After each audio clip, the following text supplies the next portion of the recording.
Dès le plus jeune âge, on apprend à montrer du doigt ou à dissimuler les taches de sang sur le pantalon. Même en grandissant, on continue de dissimuler sa serviette hygiénique à l'intérieur de sa manche pour aller aux toilettes. On cache les règles.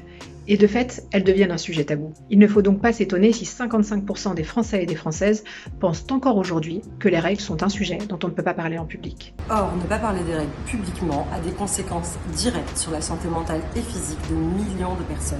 La précarité menstruelle, par exemple, c'est-à-dire le manque d'accès à des protections hygiéniques. La méconnaissance du fonctionnement des cycles menstruels et de son propre corps. L'errance médicale, des traitements inadaptés et le renoncement aux soins. Un sentiment de honte pendant ces règles. Chaque mois en France, 1 700 000 femmes souffrent de précarité menstruelle et doivent choisir entre acheter un paquet de pâtes et un paquet de serviettes hygiéniques. C'est bien parce que les règles sont tabous qu'il est aujourd'hui quasiment impossible de trouver des protections périodiques dans un établissement scolaire, dans une gare, dans une entreprise et même dans un hôpital, alors même que les règles sont par nature difficilement prévisibles. Les protections sont des produits de première nécessité, car sans elles, impossible d'étudier, de travailler, de vivre en société. Sans elles, ce sont des milliers de femmes qui chaque mois confectionnent des produits de fortune, mettant ainsi leur santé en jeu.